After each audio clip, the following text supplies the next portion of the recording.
ඉද මෝදති පෙච්ච මෝදති කත පුඤ්ඤෝ උභයත්ත මෝදති. මූලාසනස්ත මහනුවර හයගිරි විජය සුන්දරාරාම විහාරාධ්‍යාධිපති ඓතිහාසික බදුළු මුතියංගන රාජමහා විහාරාධිපති මහා විහාර වංශික ශ්‍යාමෝපාලි මහානිකායේ අස්කිරි මහා විහාර පාර්ශ්වයේ අතිගරු මහානායක දුරන්දර අවසරයි වරකාගොඩ ඥානරත්න මහා ස්වාමීන් වහන්සේගෙන් අවසරයි මහා විහාර වංශික ශ්‍යාමෝපාලි මහානිකායේ අස්කිරි මහා විහාර පාර්ශ්වයේ අතිගරු අනුනායක දුරන්දර අස්කිරි මහා විහාර පිරිවෙන් අධ්‍යක්ෂ කැලණිය විශ්වවිද්‍යාලයේ කුලපති අතිගෞරවනීය අවසරයි නාරම්පණාවේ ආනන්ද අනුනායක ස්වාමීන් වහන්සේගෙන් අවසරයි ශ්‍රී ලංකා රාමඤ්ඤ මහානිකායේ අතිගරු මහානායක දුරන්දර අග්ගමහා පණ්ඩිත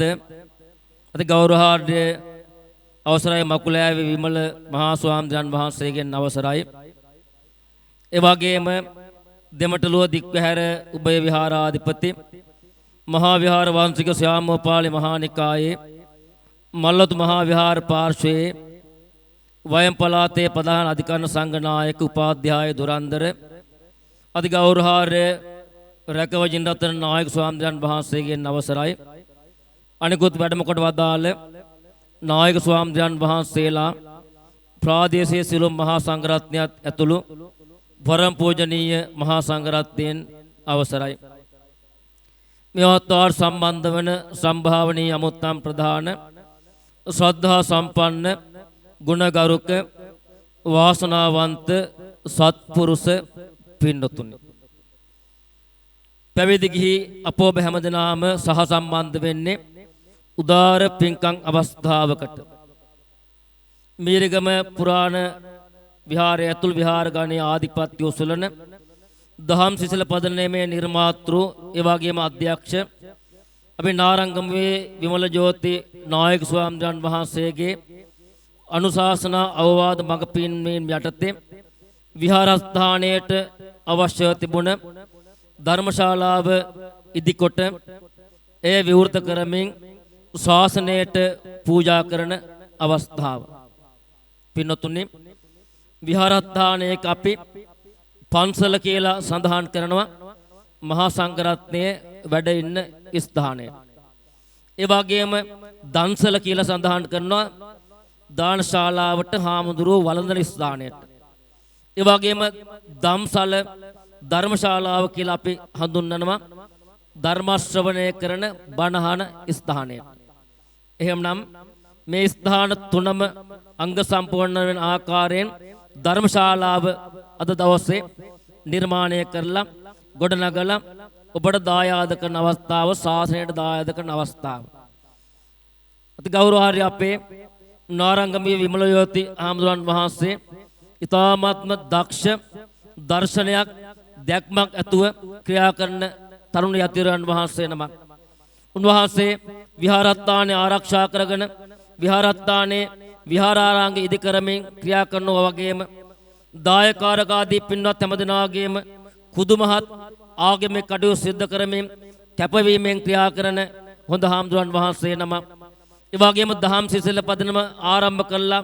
ඒ අධ්‍යක්ෂරයන් වහන්සේ හැටියට ක්‍රියා කරමින් අපේ රටේ රටට ජාතියට ආගම දහමට අධ්‍යාපනයට ශාසනයට සේවාවන් සිද්ධ කළ පැවිදි ගිහි අය තෝරාගෙන ඒ අය ඇගයීමේ ක්‍රියාවලියකුත් උන්වහන්සේ සිද්ධ කරනු ලබනවා සමාජය වෙනුවෙන් රට වෙනුවෙන්. ඒ වගේම විමල ජෝති හාමුදුරුව උන්වහන්සේගේ මූලස්ථානයේ මහා නායක හාමුදුරුව අනුනායක හාමුදුරුව වැඩ සිටිනවා. අපිත් දන්නවා මූලස්ථානයේ කෙරෙහි මහා ගෞරවයක් ඇතුව මහා භක්තියක් ඇතුව උන්වහන්සේ ක්‍රියා කරනවා වගේම මේ මහා සම්ප්‍රදායට පුදුම ලිංගතුකමක් තියෙනවා වගේම උන්වහන්සේගේ ජීවිතය තුල ඒවා ජීවිතයට එකතු කරගෙන උන්වහන්සේ ක්‍රියා කරනවා කටයුතු කරනවා. එවැනි හාමුදුරන් වහන්සේ නමක් තමයි අපේ විමල යෝති හාමුදුරුවෝ. උන්වහන්සේ මේ පුරාණ විහාරස්ථානයේ විහාරාංග ඉදි කරමින් මේ සියලු කටයුතු සිද්ධ කරනු ලබන්නේ පරාර්ථකාමී චේතනාවෙන් සමාජයට දායකාරකාදී පින්නතුන්ට ශාසනයට කරන සේවාවන් හැටියට නැතු උන්වහන්සේගේ පුද්ගලික අවස්ථාවෙන් වෙනුවෙන් මේ මොකක්වත් ඉදිවන්නේ කොයි විහාරස්ථානෙත් එහෙමයි. ලෝතර සම්මා සම්බුදු පියාණන් වහන්සේ දේශනා කළේ පරත්තම් පටිපජ්ජත පරාර්ථකාමී වැඩකරන්න සමාජයට වැඩකරන්න අනුන්ට වැඩකරන්න මිනිස්සුන්ට වැඩකරන්න. එහෙමනම් විමල ජෝති හාමුදුරන් වහන්සේත් මෙන්න මේ පරත්තම් පටිපජ්ජත කියන බුදු වදන හිස මත දරාගෙන ඒට අනුගත වෙමින් තමයි උන්වහන්සේගේ පැවිදි ජීවිතය ගත කරන්නේ. පින්නතුනි සමහරලාවට විහාරස්ථානවල ඉදිකිරීම සිද්ධ වෙනකොට සමහර උදවිය පැත්තක ඉඳලා මොකක්වත් උදව් පවුදව් නොකරමින් වචනක දායකත්වයක් සපයන්නේ නැතුව දොස්පරස් නගමින් චෝදනා කරමින් තමයි ඒ දිහා බලන්නේ. හැබැයි පැත්තකට වෙලා පව් සිද්ධ කරගන්නවා.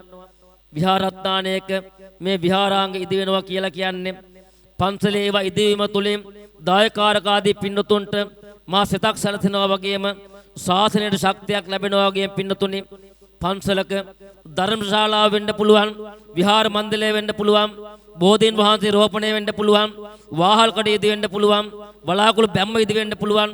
විහාරස්ථානයක මේ ඉදිවීම තුළින් ශක්තිමත් වෙන්නේ පන්සලේ දායකින් පමණක් නෙමෙයි. ඒ තුළින් තම ශක්තිමත් වෙනවා. අපේ රට ශක්තිමත් වෙනවා, ජාතිය ශක්තිමත් වෙනවා, ආගම දහම ශක්තිමත් වෙනවා, ශාසනය ශක්තිමත් වෙනවා. මේ සියල්ල ශක්තිමත් වෙන්නේ පන්සල ශක්තිමත් වුණොත්. ඒ බව ගිහි හැමදෙනාම හොඳින් දැනගන්න අවශ්‍ය කරනවා.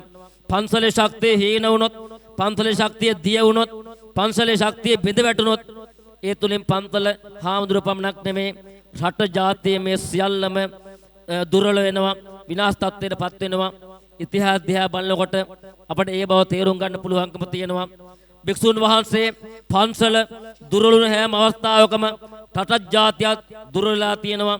ඒ වගේම භික්ෂුන් වහන්සේ විහාරස්ථානයේ ශක්තිමත්ව තියෙන හැම අවස්ථාවකම රට ජාතිය කියන සියල්ලත් ශක්තිමත් වෙලා තියෙනවා.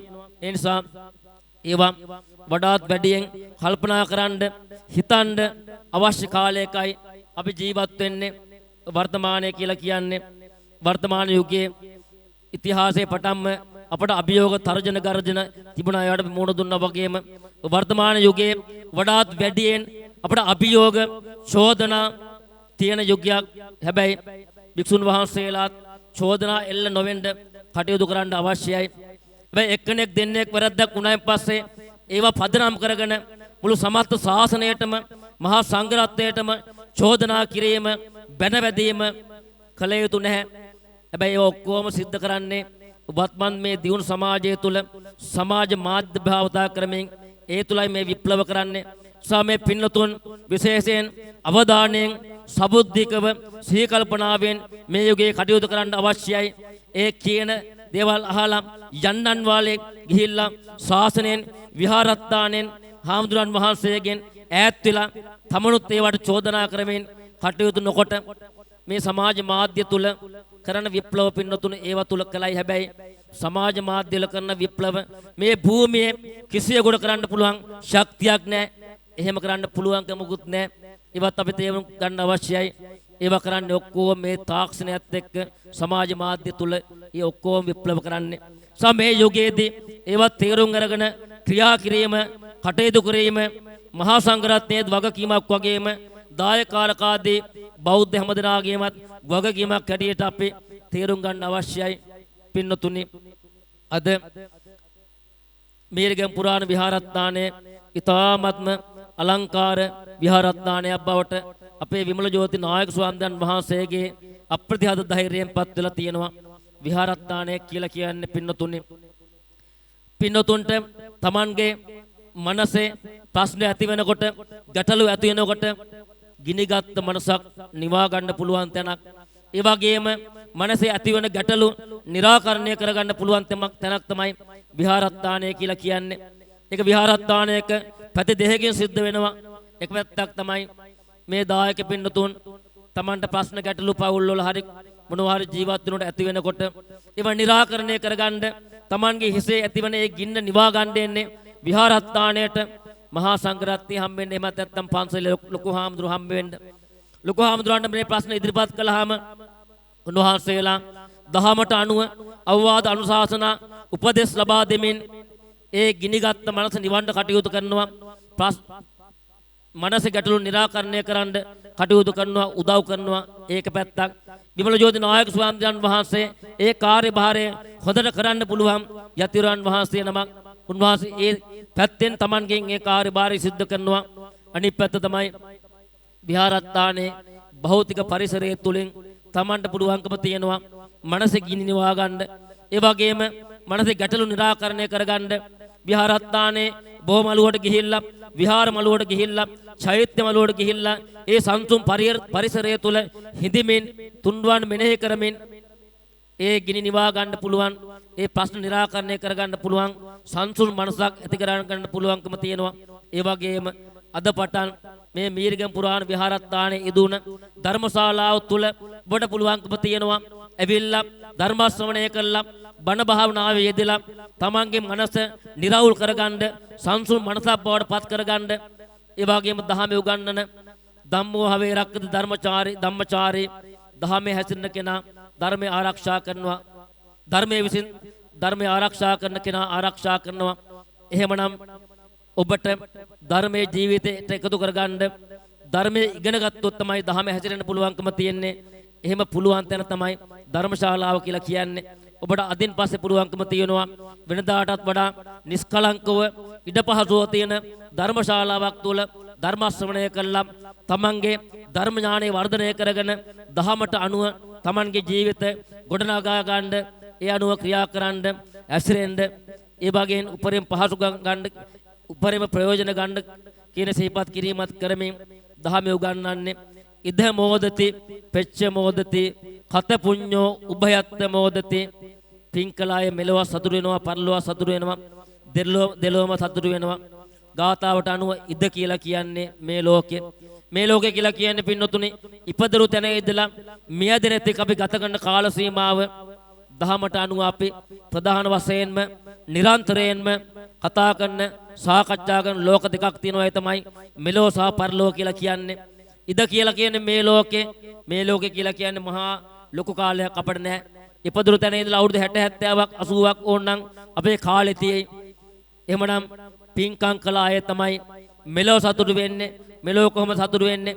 Taman කළ හොඳ වැඩ පින්කම් පිළිබඳව මෙනෙහි කරමින්, කල්පනා කරමින්, සිතමින්, ඒව අනුස්මරණය කරමින් Tamanට නිරාමිෂ ප්‍රීතියක් වචනයෙන් කියලා නිම කරන්න බැරි සතුටක් ලබන්න පුළුවන්කම තියෙනවා. ඒ වගේම පෙච්ච කියලා කියන්නේ ගාථාවට අනුව පරලොව. පරලොව කියලා කියන්නේ අපි මිය ගියන් පස්සේ නැවත උත්පත්ති ලබන ඊගාව භවයේ. පරලෝදී අපිට කොහොමද පින්කම් කළ අයට සතුටු වෙන්න පුළුවන්කම තියෙන්නේ? තමන් සිද්ධ කළ පින්කම් වල කර්ම විපාක අනුව හොඳාත්ම භාවයන් ලබන්න, ශක්තිය ලැබිලා, සැප සම්පත් ලබන්න පුළුවන්කම ලැබිලා පරලොවත් පින් කළ අයට සතුටු වෙන්න පුළුවන්කම තියෙනවා. එහෙමනම් ඔබ මේ සහභාගී වන්නේ, සම්බන්ධ වුනේ, වචනකින් හෝ දායක වුනේ මෙලවත් පරලොවත් සතුටු වෙන්න පුළුවන් උදාර වටිනා කියන පින්කමකට, ඒ බව නිරන්තරයෙන්ම සිහිපත් කරන්න හැකි පින්කමකට ඔබ හැමදෙනාම සහ සම්බන්ධ වුනේ. සාමීට වඩා මාධ්‍යකට අනුශාසනා කිරීම බලාපොරොත්තු වෙන්නේ නැහැ. මේලායුධම් විශේෂයෙන්ම අපි ආශිර්වාදය පළ කරන්න කැමති අපේ නාරංගමේ විමල ජෝති නායක ස්වාමීන් වහන්සේට මේ සිද්ධ කළ සියලු පින්කම් වල බලයෙන්, ශක්තියෙන්, දිව්‍යංගේ දේව ආරක්ෂාවෙන්, ඒ වගේම තුන්වන්ගේ ආශිර්වාදයෙන්, ජයශ්‍රී මා බෝධින් වහන්සේගේ ආශිර්වාදයෙන්, සුවංගනිසයි චෛත්‍යරාජන් වහන්සේ ප්‍රදාන අටමත්තාන 12 මත්තාන ආශිර්වාදයෙන්, දලදා හාමුදුරන්ගේ ආශිර්වාදයෙන්, විද්‍යාලංකාර පිරුණේ භික්ෂුන් වහන්සේ නමක් ඇටියට මම සිහිපත් කරනවා. පෑලියගොඩ විද්‍යාලංකාර මහ පිරුණේ වැඩ සිටින නිර්මල සර්වඥ ධාතුන් වහන්සේගේ ආශිර්වාදයෙන්, මුළු ත්‍රිපිටකයේ අවුරුදු 3 මාස 2015ක් එක දිගට සංගායනා කළ විද්‍යාලංකාර පිම්බිමේ ආශිර්වාදයෙන්, සිද්ධ කළ සියලු පින්කම් වල බලයෙන්, ශක්තියෙන් අපේ නාරංගමේ විමල ජෝති නායක ස්වාමීන් වහන්සේට උන්වහන්සේගේ ඉදිරි ජාතික, ආගමික, සමාජික, ශාසනික සියලු කටයුතු ශක්තිමත්ව කරගෙන යන්න උන්වහන්සේගේ තියෙන අපල උපද්‍රව, හිරියර හිංසා, පීඩා, අස්වා කටවා හෝවා හදිවුණයන් සියල්ල දුරිම දුරු වේවා. කායික ශක්තිය, මානසික තනසීම උදා වේවා. නිදුක් නිරෝගී සුවපත් භාවයේ චිරජීවනයේ සැලසේවා කියා කවුරුත් සාදු කියලා ප්‍රාර්ථනා කරන්න. ඒ වගේම අති ගෞරවණීය අපේ මහා නායක මාහිපාණන් වහන්සේලා දෙනමටත්, අනුනායක මාහිපාණන් වහන්සේටත්, මේ අවස්ථාවට වැඩම කොට වදාළ මහා සංඝරත්නයටත් මේ මහා කර්තව්‍ය නිම කරන්න කුමන ආකාරයකින් හෝ දායකුන් හැමදෙනාටත් මේ ආතර සහසම්බන්ධයෙන් ලුකුඩා හැමදෙනාටත් තම තමන්ගේ පවුල් ඥාති මිත්‍රාදී හිතවත් හැමදෙනාට මෙලොව වශයෙන් තියෙන අපල උපද්‍රව දුරින්ම දුර වේවා. කායික ශක්තිය මානසික සැනසීම උදා වේවා. නිදුක් වේවා, නිරෝගී වේවා, සුවපත් වේවා, චිරජීවනයේ සැලසේවා. මෙලොව යහපත අභිවෘද්ධිය වේවා, පරලොව යහපත අභිවෘද්ධිය වේවා. අවසානයේ මේ සිද්ධ කළ පින්කම් වල බලයෙන් ශක්තියෙන් දෙවියන්ටත් මේ විහාර පරම්පරාවේ අපවත් වේදාල සීල මහා හඳුනන් වහන්සේලාටත් මේ පරිලෝකීය දායකකාරකාදී පින්නතුන් ඇතුළු ඔබ නමින් අප නමින් රට නමින් මේගේ හැමදෙනාටත් ඔබ අප හැමදෙනාටත් අමා මහ නිවන් සම්පත් සාක්ෂාත් වෙත්වා කියා කවුරුත් සාදු කියලා ප්‍රාර්ථනා කරන්න හැමදෙනාටම තෙරුවන් සරණයි.